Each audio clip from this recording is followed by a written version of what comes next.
Hello dear students and welcome to Edutap. तो guys इस साल के काफ़ी सारे कॉम्पिटिटिव एग्जाम्स हमारे कंप्लीट हो चुके हैं और अब हम अगले साल की तैयारी में लग चुके हैं। तो गाइस इसी के लिए हम एक नई सीरीज स्टार्ट कर रहे हैं यहाँ पर, जिसमें हम आपकी सारी रेगुलेटरी बॉडीज और सारे बैंकिंग एग्जाम को टारगेट करने वाले हैं फॉर द ईयर 2026। और गाइस इस सीरीज में हम स्पेशली एक पर्टिकुलर टॉपिक को फोकस करने वाले हैं, जो है हमारे रीडिंग कॉम्प्रिहेंशन।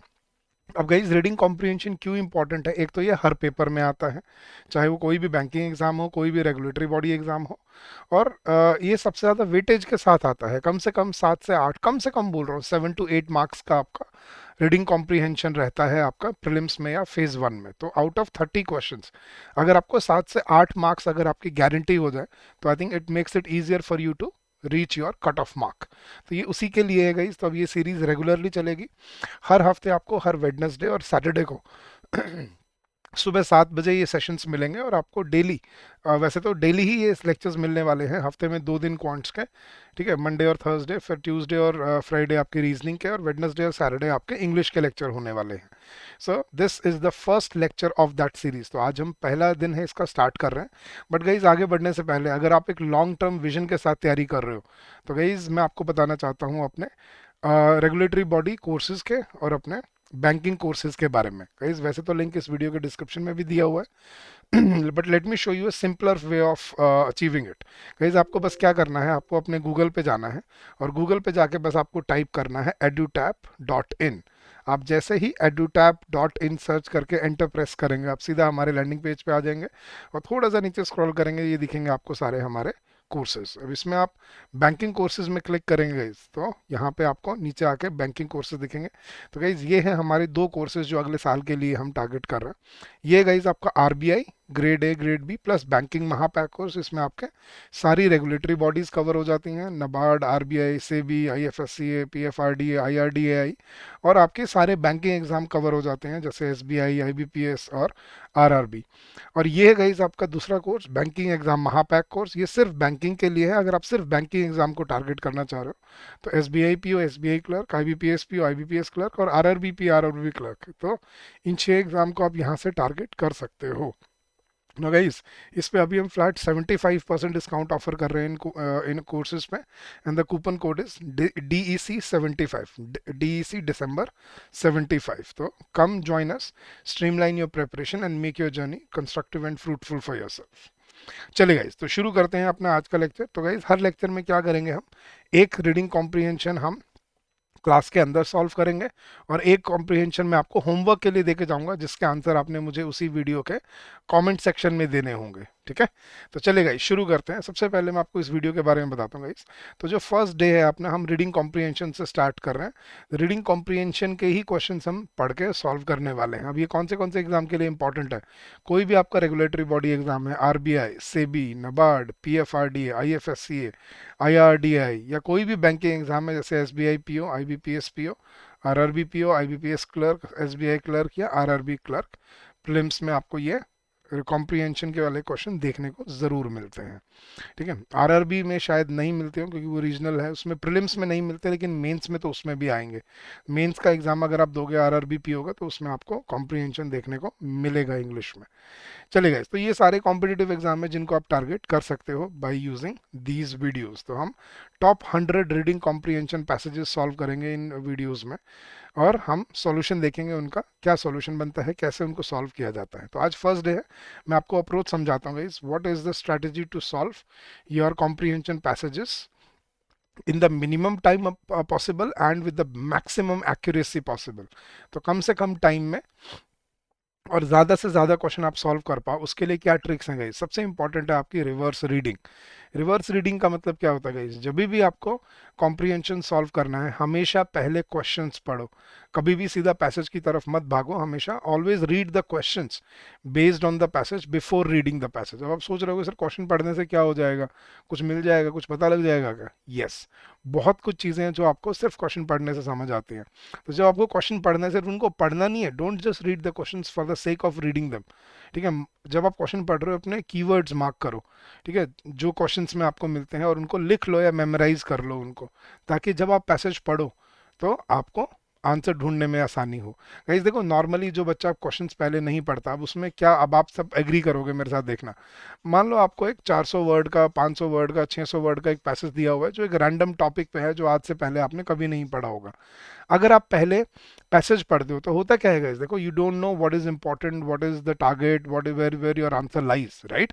तो आप, अगर आप क्वेश्चन नहीं पढ़ते हो तो आप पहले पैसेज को पढ़ना स्टार्ट कर देते हो, एवरीथिंग सीम्स इंपॉर्टेंट, आप हर लाइन को ध्यान ध्यान से पढ़ते हो, सोच सोच के, समझ समझ के पूरा टाइम लगाते हो। फिर आप क्वेश्चन नंबर 1 पे आते हो, सारा पढ़ लिया आपने, समझ भी आ गया आपको, फिर आप क्वेश्चन पे आए। Question number 1, what according to the passage was the underlying reason for the economic recession of 2009। अब मान लो आपने पढ़ा तो है ये कि हाँ यार क्या रीजन था, लेकिन आपको फिर ऑप्शन देख के रिकन्फर्म करना पड़ता है। आप फिर वापस जाओगे पैसेज में, ये कहाँ था, कहाँ था, ये रहा 2009 का, ये रहा मेरा आंसर, फिर आप मार्क करोगे। फिर आप क्वेश्चन नंबर 2 पे आओगे, फिर वही करोगे, आप देखोगे, फिर ऑप्शन देखोगे, फिर दोबारा पैसेज में ऑप्शन ढूंढोगे, फिर मार्क करोगे। तो यूं करके अगर आप 7-8 क्वेश्चन अगर आप टारगेट कर रहे हो, तो आप पैसेज कितनी बार पढ़ रहे हो? एक बार तो आपने पहले पढ़ दिया पूरा, और फिर अब आप हर बार हर क्वेश्चन के साथ उसको री रेफर कर रहे हो। 6 से 7 बार आप पैसेज को री रेफर करते हो। क्या आपको लगता है पेपर में इतना टाइम है कि आप 6 से 7 बार एक क्वेश्चन को पढ़ रहे हो? यही है जो गलत अप्रोच होती है। इसीलिए आपको क्या सिखाया जाता है? Reverse reading. रिवर्स रीडिंग का मतलब क्या है गाइस? आप पहले अपने क्वेश्चंस को पढ़ो, क्वेश्चंस पढ़ के आपको ये पता चलेगा कि पैसेज की अंडरलाइंग थीम क्या है, टोन क्या है, पैसेज का टॉपिक क्या है, और दूसरी चीज़ आपको पता चलेगा कि आपके कीवर्ड्स क्या हैं, आपको ढूंढना क्या है।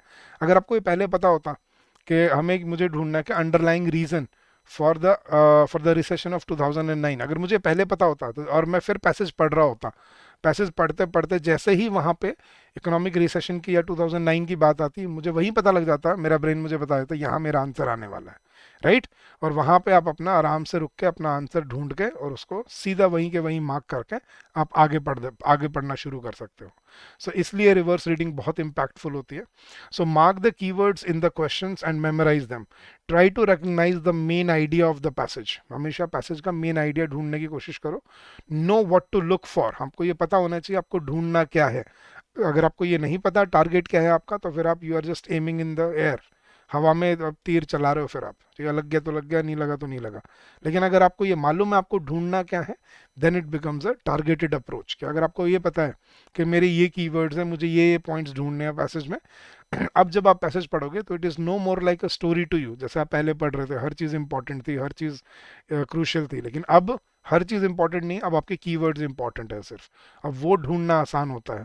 तो while you are reading, you can identify the keywords, locate your answers as you go. So always know what you are looking for. यही चीज़ है जो बच्चों को हमेशा कंफ्यूज करते गए। आपने नोटिस किया रीडिंग कॉम्प्रिहेंशन पेपर में कहाँ दिया होता है आपको? आई थिंक सबसे स्टार्टिंग में मिलता है 90% ऑफ द टाइम्स, या सबसे एंड में मिलता है 10% ऑफ द टाइम्स, बीच में नहीं मिलता। क्यों? अब जिस बच्चे को पता है कि मुझे सीधा बड़े क्वेश्चन में नहीं घुसना, वो क्या करेगा, इसको बाद के लिए स्किप कर देगा, पहले छोटे क्वेश्चन पे जाएगा। लेकिन जिसको ये मालूम है कि यार मुझे इफिशिएंटली मुझे वो क्वेश्चन टारगेट करने हैं जो मुझे एग्जाम के लिए ज़रूरी है, ठीक है, वो तो ये स्ट्रैटेजी को यूज़ कर पाएगा। लेकिन जिसको ये नहीं मालूम, वो क्या करेगा, पेपर स्टार्ट करेगा, सीधा ही रीडिंग कॉम्प्रिहेंशन में घुस जाएगा क्वेश्चन नंबर 1 से, और वहीं पे अपना सबसे ज़्यादा टाइम खराब करके फिर पैनिक करेगा कि हाई क्वेश्चन इतने थोड़े से हुए हैं, अभी जल्दी करो। जल्दी करने में ही फिर गलती होती है। तो यही स्ट्रैटेजी होती है। वो देखना चाहते हैं कि कौन बच्चा स्ट्रैटेजी बना के आता है यहाँ पर, ठीक है। While reading the passage, look for the keywords that you have marked in the passage। तो जब आपने पहले क्वेश्चंस पढ़ लिए, पहले कीवर्ड्स ढूंढ लिए, फिर उनको ढूंढो पैसेज में वो कहाँ पे हैं। अवॉइड गेटिंग स्टक एनीवेयर, कहीं पे फंसना मत, रुकना मत, क्योंकि अगर एक वर्ड या एक लाइन समझ नहीं आ रही, इसका मतलब ये नहीं कि पूरा पैसेज समझ नहीं आएगा। उसके आसपास इतनी बातें होती हैं कि आप पूरा पैसेज कॉन्टेक्चुअली समझ सकते हो। और हर पैराग्राफ के जो इंपॉर्टेंट पॉइंट्स हैं, इनको मार्क किया करो ताकि आप उनको याद रख पाओ कि कौन से पैराग्राफ में क्या बात हुई है, ताकि बाद में आंसर ढूंढना आसान हो आपके लिए। तो इसको गाइज ट्राई करके दिखाता हूँ आज मैं आपको रिवर्स रीडिंग को, ये कितनी इंपैक्टफुल होती है। तो चलिए शुरू करते हैं। तो गाइज पहला हमारे पास पैसेज है। हमें सीधा पैसेज में नहीं जंप करना, ठीक है, हमें पहले क्या करना है, क्वेश्चंस देखने हैं। तो अब गाइज देखो, 3 तरह के क्वेश्चंस आपको वहां पे मिलते हैं। पहली टाइप होती है गाइज आपके फैक्चुअल क्वेश्चंस। फैक्चुअल क्वेश्चन जिनका आंसर आपको सीधा डायरेक्ट पैसेज में ढूंढ के मिल जाएगा। दूसरे टाइप ऑफ क्वेश्चंस होते हैं आपके इन्फ्रेंशियल क्वेश्चंस। इन्फ्रेंशियल क्वेश्चंस क्या होते हैं गाइज? जिसमें आपको आंसर अपना ढूंढना होता है, इन्फ्रेंशियल आंसर्स, ठीक है। जिसमें इन्फ्रेंस आपको निकालना होता है। ठीक है, मतलब समझ पढ़ के समझना होगा कि क्या कहना चाह रहे हैं। और तीसरे आते हैं गाइस आपके वोकैबुलरी के क्वेश्चन, सिनोनिम्स और एंटोनिम्स, जो आपको बोल्ड करके दिए होते हैं। जैसे यहाँ पे हमें दो वर्ड दिख रहे हैं, नेसेसिटेटिंग, और पिछली स्लाइड पे एक और वर्ड था परमिएटेड। अच्छा, तीन वर्ड है, डीह्यूमनाइजिंग भी दिया हुआ है।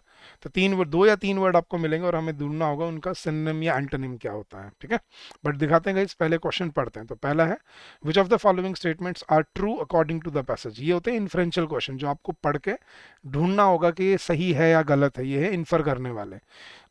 सेकंड क्वेश्चन देखना, ये है आपका factual question, what is the primary benefit of AI in the field of medicine as mentioned in the passage. ये है फैक्चुअल क्वेश्चन के प्राइमरी बेनिफिट क्या है मेडिसिन में, मेडिसिन के फील्ड में एआई का। तो एआई के ऊपर होने वाला है पैसेज, ये इतना हमें आइडिया लग गया। Third, why is addressing biases in AI algorithms essential, के एआई में एल्गोरिदम्स को के के अंदर जो बायसेस हैं उनको एड्रेस करना क्यों जरूरी है, ये उसने पूछा है। तो आई थिंक वही एआई के ऊपर ही है। Next question, what does the passage suggest about the impact of AI on jobs, कि एआई का जॉब्स पे क्या इम्पैक्ट होने वाला है, इसके बारे में हमें पढ़ना है। फिर उसने वोकेबुलरी का क्वेश्चन दिया, हमें परमिएटेड का सिनोनिम ढूंढना है, हमें डीह्यूमनाइजिंग का एंटोनिम ढूंढना है। तो हमें कहीं ऑप्शन नहीं देखने, सिर्फ क्वेश्चन क्वेश्चन पढ़ने हैं बस आपने, और उसमें से कीवर्ड ढूंढना है। फिर है, according to the passage what remains irreplaceable despite advancements in AI, के एआई के एडवांसमेंट्स के बावजूद क्या चीज़ है जिसको बदला नहीं जा सकता, what is irreplaceable according to the passage, वो हमें ढूंढना है। चलिए, तो 7 क्वेश्चन करने गई हमें, और अगला आपका होमवर्क क्वेश्चन है, अगला होमवर्क पैसेज है आपका। तो हमें ढूंढना है कि एआई के एडवांसमेंट्स के साथ क्या चीज़ इररिप्लेसेबल है। फिर हमें ढूंढना है कि एआई का जॉब्स पे क्या इम्पैक्ट होगा। फिर हमें ये देखना है कि क्यों ज़रूरी है एआई में एल्गोरिदम्स में जो बाइसेस है उसको एड्रेस करना। फिर ये हमें ढूंढना है कि मेडिसिन के फील्ड में एआई का प्राइमरी बेनिफिट क्या है। और फिर ये हमें एक इन्फ्लुएंशियल क्वेश्चन है, ये हमें पढ़ के समझ आएगा। चलिए गाइस, अब हमें समझ आ गया, अब हम मेंटली प्रिपेयर्ड है। पैसेज एआई के बारे में है, एल्गोरिदम्स के बारे में, बाइसेस के बारे में, राइट, एडवांसमेंट इन एआई के बारे में, हेल्थ केयर के बारे में, तो वो सब हमें पढ़ के और अब हमें सुनना है। देखना गाइस, अब देखना एक रीडिंग में हम कैसे सारे क्वेश्चन सॉल्व कर पाएंगे। चलिए, तो पढ़ते हैं और सॉल्व करते हैं। Technology has revolutionise the way people communicate, work and even think. ये टेक्नोलॉजी ने बदल के रख दिया है कि लोग कैसे कम्युनिकेट करते हैं, काम करते हैं और कैसे सोचते हैं। Among the most significant advances of the past decade is the development of artificial intelligence, और पिछले 10 सालों में सबसे ज़्यादा एडवांसमेंट जिसमें देखा गया है वो है आर्टिफिशियल इंटेलिजेंस में। Now AI systems have permeated every sector, permeated मतलब वो हर सेक्टर को भर चुके हैं, हर सेक्टर में आ चुका है। AI systems have permeated every sector from health care and education to finance and entertainment, मतलब हेल्थ केयर देख लो, एजुकेशन देख लो, फाइनेंस देख लो, एंटरटेनमेंट, हर जगह पे एआई यूज हो रहा है आज। A report by the World Economic Forum highlights that AI adoption is projected to increase global GDP by 15%, के AI 15% तक जीडीपी को इंक्रीज कर देगा बाय 2030, ये वर्ल्ड इकोनॉमिक फोरम ने बोला है।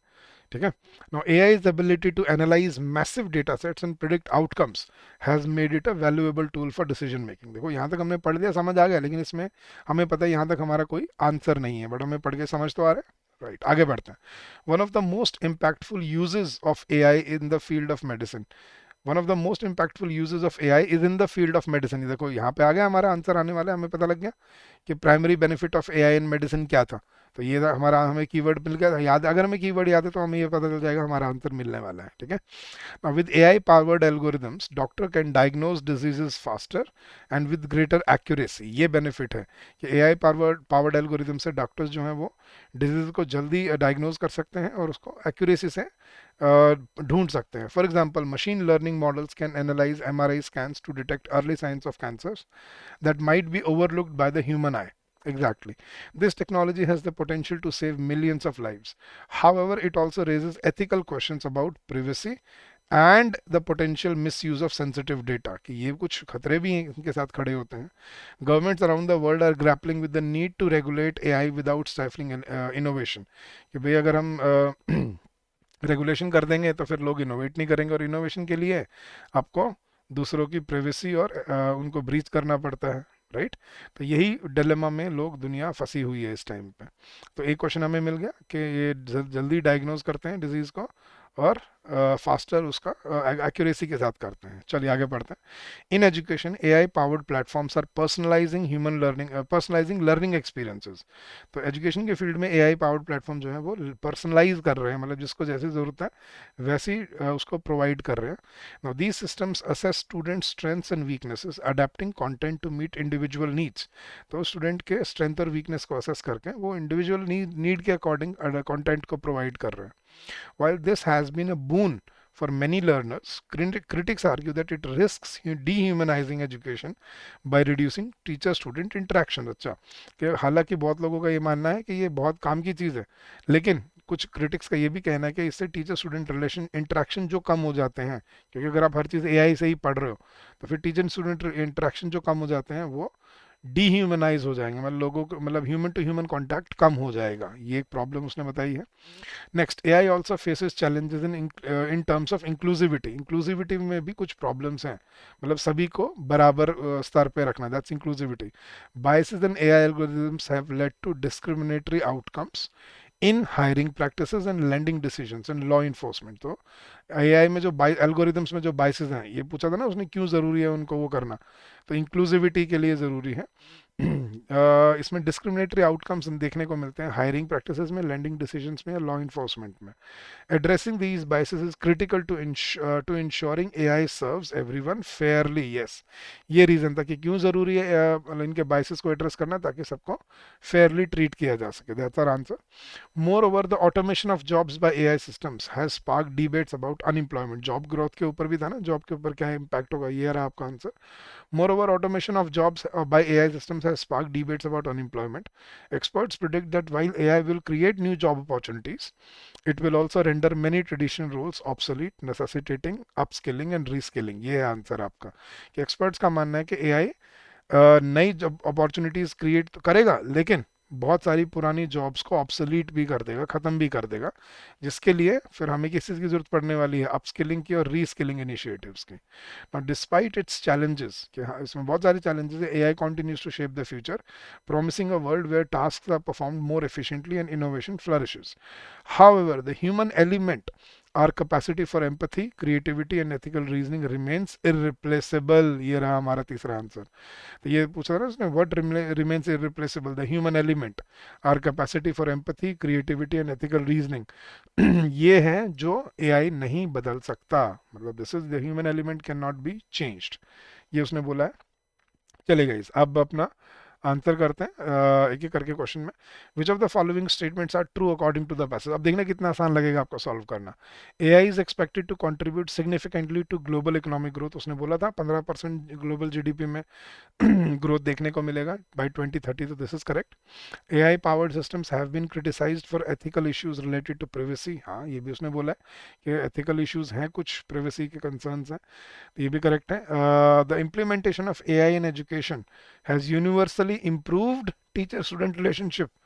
नहीं गाइज, उसने बोला टीचर स्टूडेंट रिलेशनशिप खराब हो जाता है एआई की वजह से, क्योंकि वहाँ पे ह्यूमन इंटरेक्शन नहीं रहते, तो this is wrong, so only 1 and 2, so option C is your correct answer guys, very well done. चलिए next, what is the primary benefit of AI in the field of medicine, कि medicine के field में AI का सबसे primary benefit क्या है। Options क्या है, increased patient satisfaction, faster and more accurate disease diagnosis, yes, reduction in medical cost, no, enhance doctor patient relationship, नहीं। आई थिंक आप देखो पढ़ते हमें समझ आ गया क्या आंसर था, faster and more accurate disease diagnosis, option B is your correct answer. Next, why is addressing biases in AI algorithms essential, क्यों जरूरी है, to improve customer satisfaction in AI services, to ensure fair outcomes for all users, to enhance the computational speed of AI systems, बात ही नहीं हुई है तो, to avoid legal issues related to intellectual property, ये भी बात नहीं हुई है, तो आई थिंक क्लियर था, to ensure fair outcomes for all users, सबके लिए सेम डिसीजन आए, सेम आउटकम हो, ये फेयर आउटकम के लिए एआई में बाइसेस को एड्रेस करना इंपॉर्टेंट है। Next, what does the passage suggest about impact of AI on jobs? AI will eliminate the need for any human labor, कि किसी इंसान को काम करने की जरूरत ही नहीं पड़ेगी। Second, AI will only affect jobs in the technology sector, सिर्फ टेक्नोलॉजी सेक्टर में प्रभाव पड़ेगा इसका। Third, AI will create new jobs but also lead to job displacement, yes. And AI's impact on employment is negligible, नहीं, उसने clearly बोला है कि AI नई जॉब तो क्रिएट करेगा, लेकिन कुछ पुरानी जॉब्स हैं जिनको वो खत्म भी करेगा, इसीलिए अपस्किलिंग और रीस्किलिंग की जरूरत पड़ने वाली है। पढ़ा था ना हमने, तो देखा गाइस एक बार में पढ़ के कैसे सारे आंसर बिना दोबारा पैसेज देखे सारे आंसर हो रहे हैं आप। ऐसे टाइम सेव करना है और अपनी एफिशिएंसी बढ़ानी है अपने पेपर में, और इसी को अब हम इन लेक्चर्स में प्रैक्टिस करने वाले हैं। चलिए, which of the following word is most similar to the meaning permeated. Permeated हमने पढ़ा था कि वो हर सेक्टर में घुस चुका है, तो सिनोनिम बताना है कंस्ट्रेंट। कंस्ट्रेंट होता है रोक देना, सैचुरेटेड होता है भर जाना, ऑल्टर्ड मतलब बदल देना, इंप्रूव मतलब बेटर कर देना। नहीं, करेक्ट आंसर इज सैचुरेटेड। देखो उसने क्या बोला था पैसेज में, ये रहा second line, AI systems have permeated मतलब saturated every sector from health care and education to finance and entertainment, हर सेक्टर में घुस चुके हैं। So option D was your correct answer. चलेगा, इस नेक्स्ट क्वेश्चन, हमें डीह्यूमनाइजिंग का एंटोनिम ढूंढना है, ऑपोजिट बताना है, तो ऑप्शन है डीह्यूमनाइजिंग। अच्छा, मतलब ह्यूमन टू ह्यूमन कांटेक्ट कम हो जाना, तो उसको पर्सनलाइजिंग, सिंप्लीफाइंग, ह्यूमनाइजिंग या ऑप्टिमाइजिंग। पर्सनलाइजिंग मतलब एक नहीं, सिंप्लीफाइंग नहीं, ऑप्टिमाइजिंग मतलब ऑप्टिमाइज कस्टमाइज करना नहीं। आई थिंक दिस बहुत ही ईजी था, humanising is the right antonym for the word dehumanising. अच्छा, फिर उसने एक वर्ड दिया है according to the passage, sorry एक क्वेश्चन दिया, according to the passage what remains irreplaceable despite advancements in AI. हमने लास्ट लाइन में पढ़ा था इसका answer, speed and efficiency of AI systems, human creativity, empathy and ethical reasoning, technical understanding of algorithms या dependence on traditional roles and jobs. I think clear answer is option B, human creativity, empathy and ethical reasoning.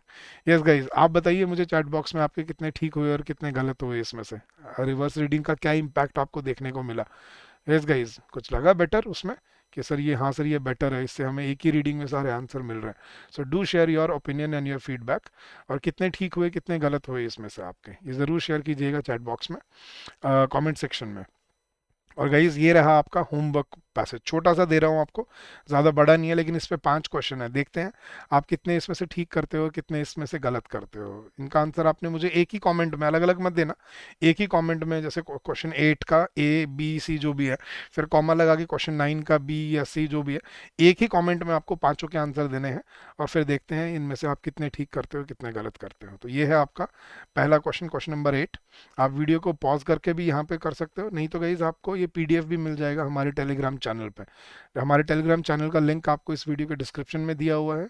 The PDF will be uploaded in our Telegram channel, तो उसको join कर लीजिए, free of cost आपको ये सारी PDF मिलने वाली है, not just English, for quants, reasoning, English, तीनों सब्जेक्ट के लिए डेली आपको ये पीडीएफ वहाँ पर अपलोडेड मिलेंगी। ठीक है, तो ये है गाइज आपका क्वेश्चन नंबर 8, ये है आपका क्वेश्चन नंबर 9। एक ब्लैंक दिया हुआ है आपको क्वेश्चन में, वो उसमें बताना है क्या आना चाहिए। Question number 10, what does the author mean by unchecked exploitation of natural resources, ये हमें बताना है। 11 हमें फिर ब्लैंक दिया हुआ है, हमें इसका आंसर बताना है। और लास्ट क्वेश्चन नंबर 12, फिर भी हम इसमें भी हमें टोन बतानी है पैसेज की, कि पैसेज की टोन क्या है। तो गाइज अभी हम थोड़ा सा ऐसे शुरू कर रहे हैं ताकि आपको थोड़ा कॉन्फिडेंस बिल्डअप हो पाए आपका।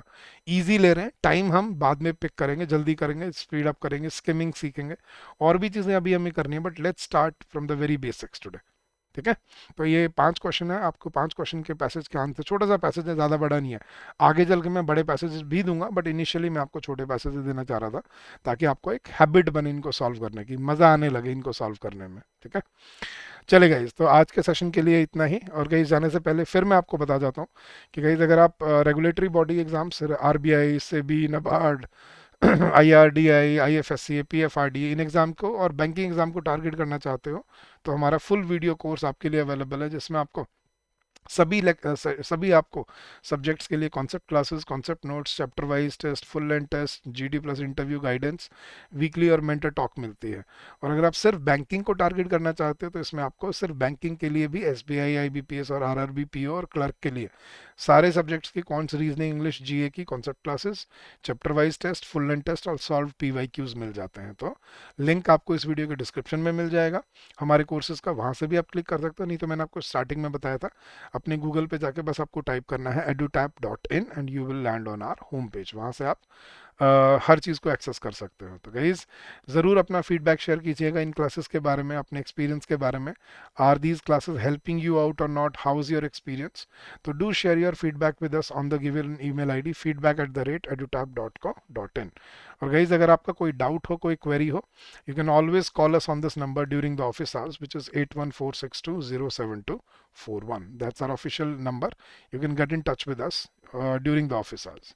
तो चलिए गाइज, आज के सेशन के लिए इतना ही। अगर आपको कोई डाउट हो, कोई क्वेरी हो, you can feel free to get in touch with us. So thank you so much for your time and for your patience. I hope this will help you in your preparation and in your journey ahead. So regularly जुड़े रहिएगा guys, हर Wednesday हर Saturday को सुबह 7 बजे ये lectures आपको regularly मिलते रहेंगे। So thank you so much once again. Keep on working hard, keep on giving your best, and I'm sure you will come out with flying colors. So have a good day. Bye bye.